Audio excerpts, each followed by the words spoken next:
کیا زکوٰۃ جس کو دی گئی اس سے ہدیہ قبول کرنا کیسا ہے؟ الجواب حامداً مصلیاً، اگر کسی مالدار نے کسی مستحق زکوٰۃ کو زکوٰۃ ادا کر دی، اس کو زکوٰۃ کے پیسے دے دیے، یا یہ سمجھ لیں کہ زکوٰۃ دیتا رہتا ہے، اور وہ زکوٰۃ لینے والا مستحق آدمی کوئی چیز ہدیہ کے طور پر اس زکوٰۃ دینے والے کو دیتا ہے، تو زکوٰۃ دینے جو زکوٰۃ دیتا ہے، زکوٰۃ دینے والا مالدار آدمی کے لیے یہ ہدیہ قبول کرنا درست ہے۔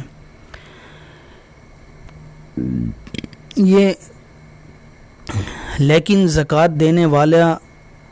ہدیہ نہ ملنے پر، اس زکوٰۃ جس کو دیتا ہے زکوٰۃ،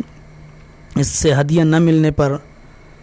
اسے قطع تعلق کر دے، یہ کہے تو ہم تو اس کو زکوٰۃ دیتے ہیں اور یہ ہمیں چائے تک کا نہیں پوچھتا،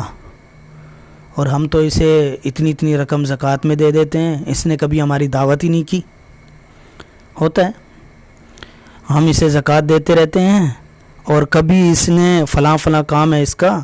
اور فلاں کام کرتا ہے، آ کے ہمارا کوئی کام ہی نہیں کر دیا اس نے، تو زکوٰۃ کے بدلے میں یہ منفعت حاصل کرنا جائز نہیں ہے کہ یہ نفع بھی ہمیں پہنچے، ہم اسے زکوٰۃ دیں اور یہ نفع رکھنا۔ اگر وہ خوشی سے، وہ زکوٰۃ لینے والا شخص خوشی سے اگر ہدیہ دیتا ہے،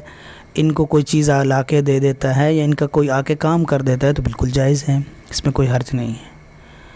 لیکن اگر وہ نہیں آتا اور یہ شخص ناراضگی، زکوٰۃ دینے والا ناراضگی کا اظہار کرتا ہے، تو اس کے لیے ناراضگی کا اظہار کرنا جائز نہیں ہے۔ واللہ اعلم بالصواب۔